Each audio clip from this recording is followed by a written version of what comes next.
Aduri, how come the fields haven't been tilled like I asked?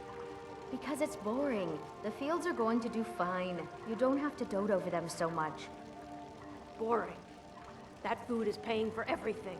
If we lose even a single crop, we could starve, or be forced to beg. I won't have it. All right, I understand. I'll do it tomorrow, okay? Just get off my back. You want something from me? Yes? Fantastic! I was concerned I had asked for too many, but I'm glad to see you proved me wrong. Let me at least give you something for your efforts. Finding all of these couldn't have been easy. Or cheap.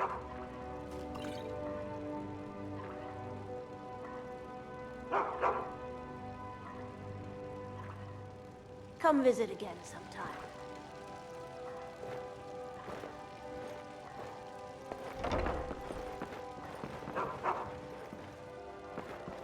This place is boring.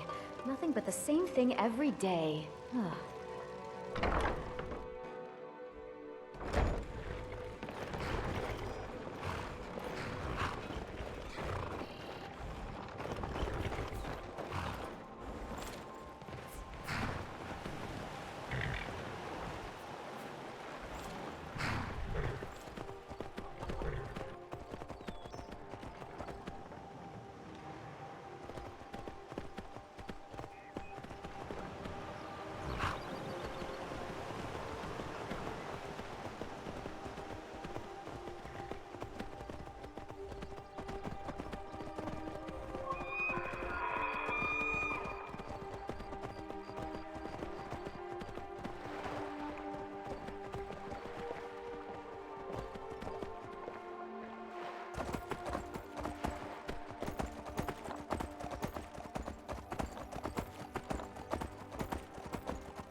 We know who you are, so you better come with us right now. I don't know who you think I am if you don't care. Leave me alone.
Ready to move? Alright, let's trade.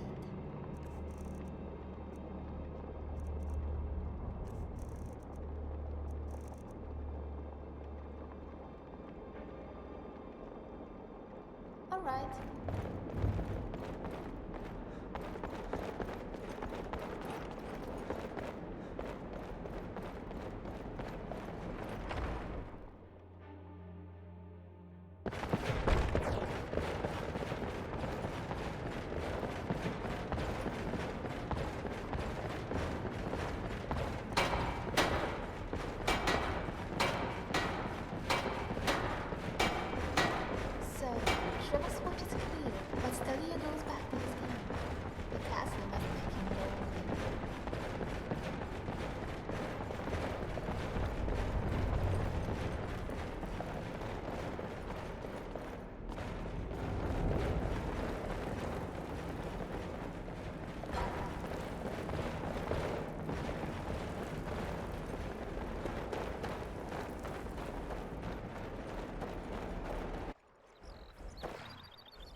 See you burn.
Greetings, Nord. Welcome to Rift Watchtower. Stay for a while, have a drink, but before you leave, don't forget to check out the view from upstairs. It'll take your breath away.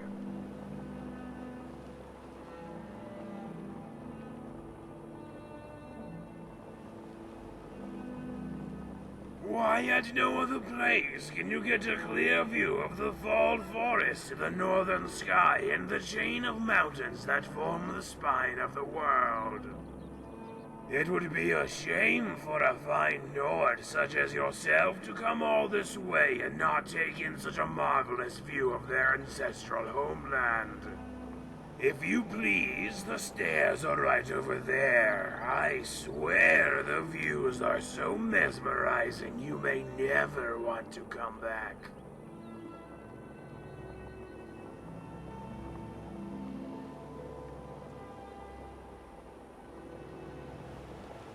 Why shouldn't I be? You Nords have been nothing but hospitable to us Dunmer since we arrived from Merriwind. Now please, feel free to visit the rooftop and I will join you shortly.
What do you want?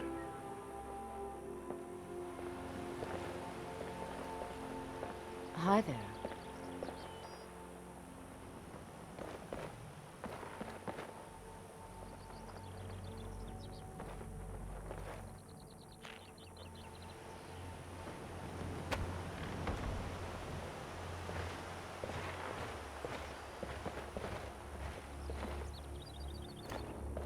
Need something? This better be good. Ah, another Nord. Bathroom must have sent you up here for me to maim you and feed your carcass to the wolves. Not to worry, friend. Old Dravos has no intention of turning anyone into meatloaf. For I serve not the Lord of Destruction, but Sanguine, the Prince of Debauchery.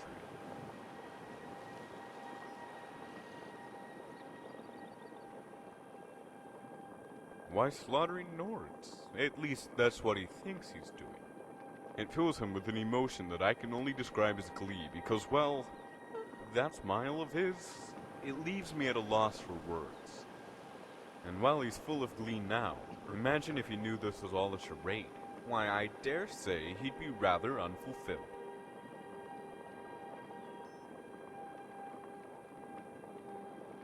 The kind where you have a seat, drink some wine, and enjoy the view. When you wish to leave, the invisibility potion on the table will allow you to slip past a bathroom unnoticed.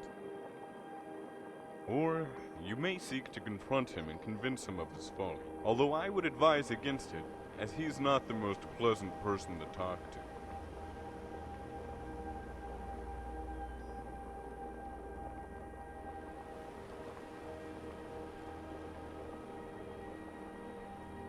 To make him a tool of merriment, of course, think of us all as a part of a single drunken revelry. Each attendee contributes to the overall joy. When a person such as Batharu enters the room with this special brand of gloom, bitterness, and hate, it brings the entire party down. So why not make him a doorman? The one who stands outside the party and checks invitations and knows not what goes on inside.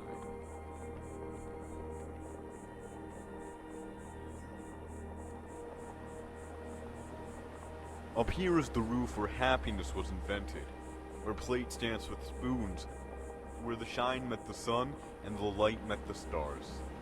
And this is the roof where reservations choke and die, where the scantily clad are merry and glad, and our throats burble with wine.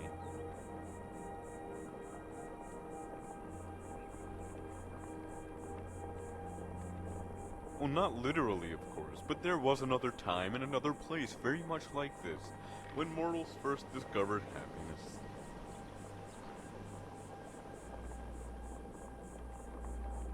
When he gets real ornery, his voice will yell the sort of expletives that make horses stand on their back legs and the bards forget their lyrics. Moons plummet from the sky, and seas will boil with such fury, they'll have to create a new divine to explain the phenomenon. Rabbits will forget how to fornicate, the clouds will forget how to rain, and Ragnar will find his head just to cover his ears. With a single rant, poor Bathru can accomplish all these things, yet he can't bring himself to smile.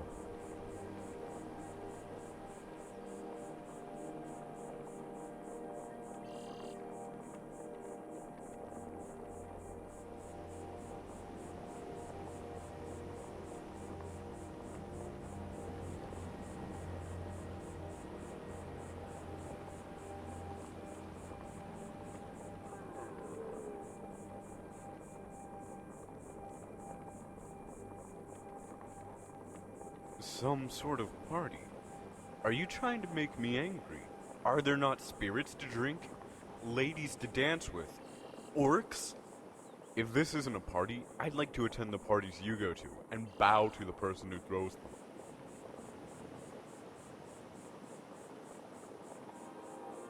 Why else? The man hates fun. It's a disease that inflicts a lot of folks who don't worship Daedra. To them, fun is like encountering a cave bear. It looks warm and fuzzy, but it'll rip your head off and use your neck as a waste bucket. To them, fun is like finding inventive ways to kill yourself. To that I say, death is a small price to pay. Well, fun can expand to a great many things. Fun can be taking a bath in a cauldron of warm mead, or eating sweet rolls off a tavern wench's bosom. Fun can be riding your horse down a mountain, or pushing it off one if you prefer. Fun can be killing 7 bandits or corrupting 1 priest. Whatever it is, and whatever you're doing, the only question that's important is this. Are you having fun? And tell me the answer to that, and I'll tell you whether or not you should kill yourself.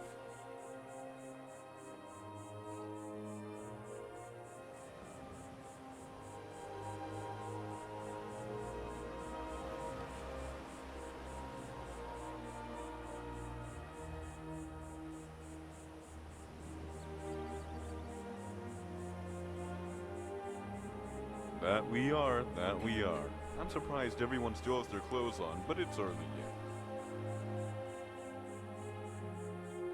Oh, I did.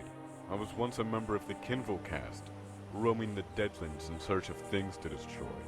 Yet it all changed when I was summoned to the mortal plane, not by a conjurer, but by a man carrying a large staff shaped like a rose. And this old man, he wanted me to crush bandits. Something about his son being killed and molested or beaten to death by them. Real boring stuff. Only these bandits didn't fight like bandits. Didn't look like him either. And they all owned wine cellars. I started getting these weird tingly feelings. What mortals call free will? Sure, it went against everything I had ever been taught or stood for. But I was tired of learning and wanted to sit down. So I slew the old man, only to see him rise up out of the ground all shiny, like some sort of skin wraith filled with gold. Turns out his name wasn't Old Man after all. It was Sanguine, and he offered me a beer.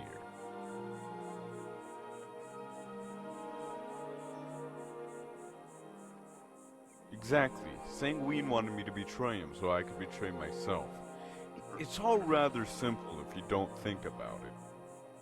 I'm not clear on what the rules regarding Daedric princes and their subjects are, but what is clear is that Sanguine cares not for rules.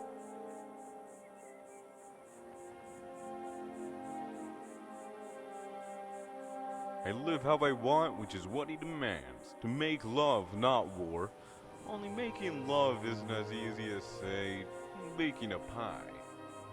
It's more like baking two pies when you only have room for half a bun. So to wash down both pies you have to drink. Ale, beer, mead, and wine. And exactly in that order. Drinking's more fun when you do it alphabetically. In any case, that's what serving under Sanguine's like. Only everyone's naked.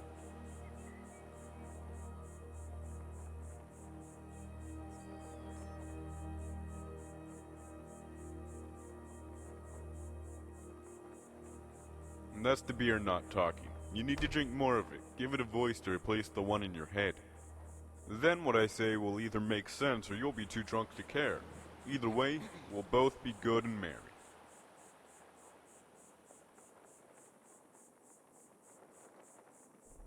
Well, Dromora have what you call a caste system, and what I call ancient history.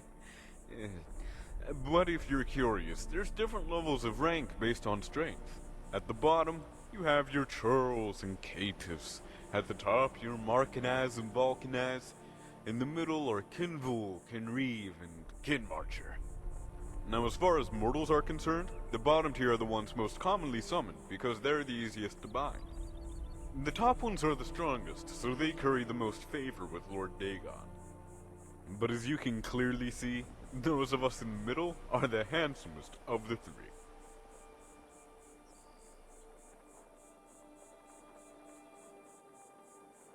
Go cause some trouble.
that's the last of them. You really make for a deadly pair.